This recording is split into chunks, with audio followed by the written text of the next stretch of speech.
Assalamualaikum warahmatullahi wabarakatuh. Bismillah, hamdan wa syukran lillah, la wala wala quwwata illa billah.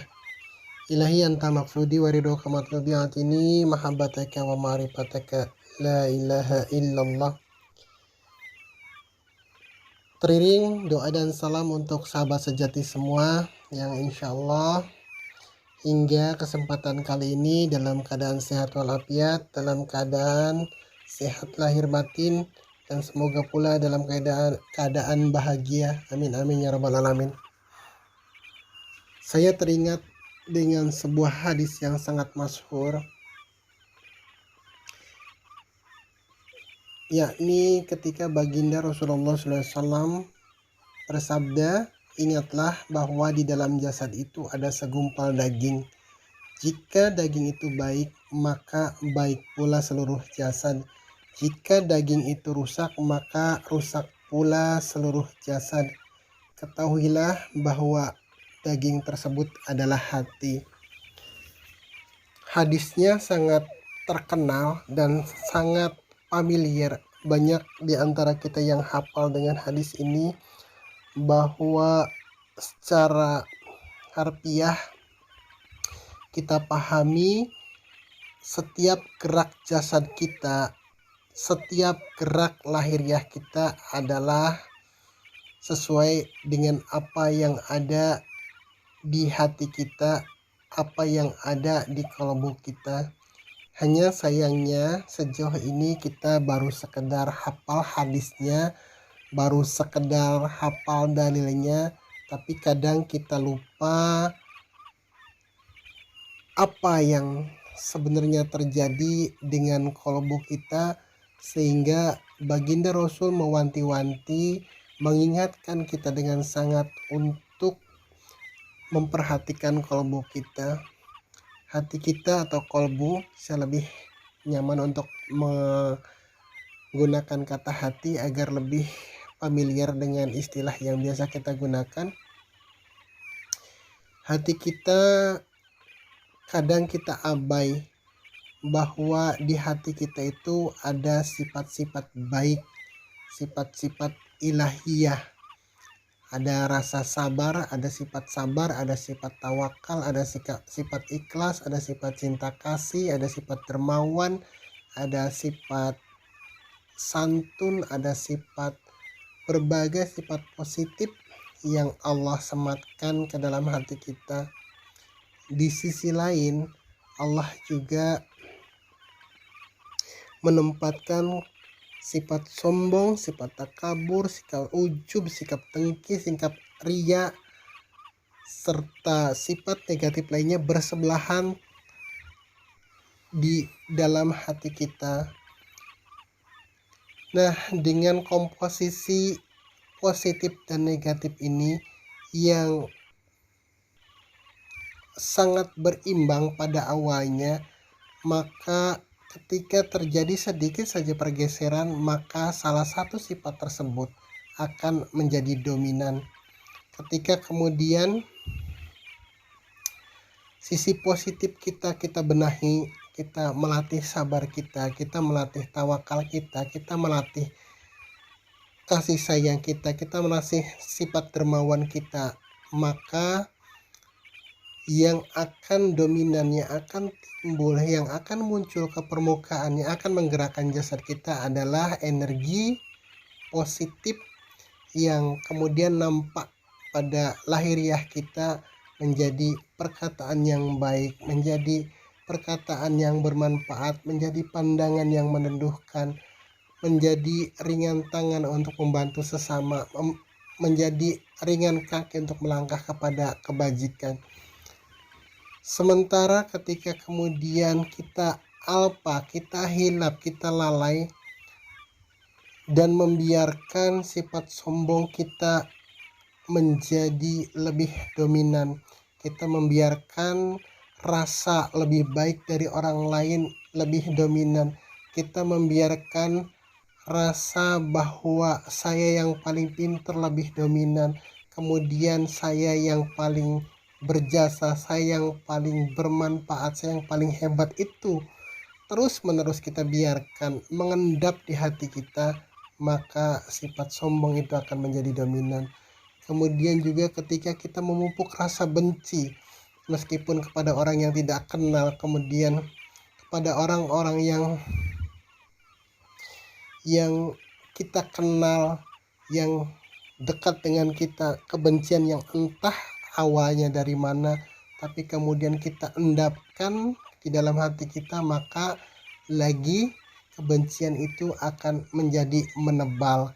Belum lagi sifat iri kita, belum lagi sifat dendam kita, belum lagi sifat kesumat kita. Ketika akumulasi kesombongan, ketika akumulasi kedengkian, ketika akumulasi kebencian kemudian bersatu padu dan menjadi lebih dominan untuk bertahta di hati kita, maka yang akan lahir, yang akan nampak di permukaan kita adalah ucapan yang menyakitkan, ucapan yang nyelekit, ucapan yang membuat orang lain tidak nyaman, ucapan yang kemudian unfaedah, tidak bermanfaat, kemudian juga sia-sia atau bahkan gibah. Kemudian juga pandangan mata kita, sorot mata kita menjadi pandangan yang penuh curiga, penuh sinisme. Kemudian gerak tangan kita juga bukan untuk menolong sesama, tapi untuk menunjuk orang lain. Kamu salah, kamu bid'ah, kamu haram, kamu ahlunar, tanpa pernah menunjuk ke dalam diri sendiri. Kemudian juga ketika energi negatif ini lebih dominan, kaki kita pun berat melangkah ke arah kebajikan dan justru akan menjadi ringan ketika menuju tempat-tempat yang tidak seharusnya kita datangi. Kita lebih senang ke diskotik, kita lebih senang ke tempat perjudian, kita lebih senang ke tempat-tempat yang sekiranya tidak patut kita kunjungi. Jadi dengan peringatan yang diberikan baginda Rasul bahwa baik buruknya jasad kita tergantung pada hati kita, mestinya kita lebih mawas, mestinya kita lebih waspada, mestinya kita lebih aware lagi dengan kondisi hati kita. Bukan hanya memperbanyak hafalan kita, bukan hanya memperbanyak membaca, bukan hanya memperbanyak literatur yang dikonsumsi oleh otak, karena otak adalah bagian dari jasad, sementara hati, kolbu adalah dimensi yang berbeda, yang justru kata baginda Rasul, dimensi hati ini yang sangat menentukan baik buruknya gerak jasad kita.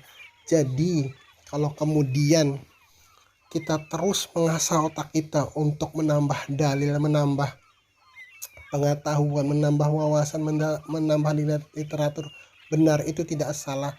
Tapi jangan kemudian kita berat sebelah, kita tidak seimbang, kita tidak adil, sementara sisi jasad kita terus ditambah, terus diasah, dan terus diolah sehingga kemudian kita menjadi orang pintar, tapi kita lupa untuk mengupgrade potensi hati kita menjadi lebih dewasa, lebih bijak, lebih mawas, dan lebih mengedepankan sisi-sisi positif kita. Ketika kemudian jasad kita, otak kita lebih pintar dari hati kita, yang terjadi adalah yang tadi saya sebutkan, kan kita akan cenderung menjadi orang yang takabur, sombong, ujub, ria, pamer, dan selalu menunjuk orang lain salah, saya yang benar, orang lain yang bodoh, saya yang pintar, orang lain yang jahil, saya yang alim. Akan seperti itu ketika yang diperkuat, yang dipertajam hanya sisi otak kita, hanya sisi jasad kita. Akan lebih adil kalau kemudian kita juga menambah, mengupgrade, dan terus memperbaiki hati kita agar kemudian dominasi otak tidak lagi mendrive kita untuk kemudian menjadikan hati tidak berfungsi sebagaimana mestinya. Sumber kebenaran itu dari hati, sementara otak adalah drivernya, bukan sebaliknya. Kebenaran yang dilahirkan atau diambil dengan otak cenderung salah dan sangat lemah posisinya dibandingkan dengan kebenaran yang bersumber dari hati. Makanya mengasah otak, menambah wawasan, menambah ilmu, menambah pengetahuan, memperbanyak literatur itu sangat bagus, tapi jangan lupa bahwa gerak jasad kita adalah tergantung dari hati kita. Maka dari sini kita bisa ambil kesimpulan, sepintar apapun kita, jangan pernah melupakan untuk memperbaiki hati kita, agar kemudian hati kita menjadi raja yang bertahta di hati kita, untuk kemudian tampil keluar sebagai orang yang baik sesuai dengan sabda baginda Rasul tadi, bahwa baik buruknya jasad kita tergantung kolbu kita, tergantung hati kita. Maka jangan lupakan untuk memperbaiki hati, dan salah satu caranya adalah dengan zikrullah. Itu semoga Allah memberikan kita kekuatan untuk senantiasa mengasah dan memperbaiki hati kita, untuk kemudian kita tampil sebagai orang yang baik dalam tanda kutip, baik di mata Allah maupun di mata manusia. Billahi taufiq wal hidayah. Wassalamualaikum warahmatullahi wabarakatuh.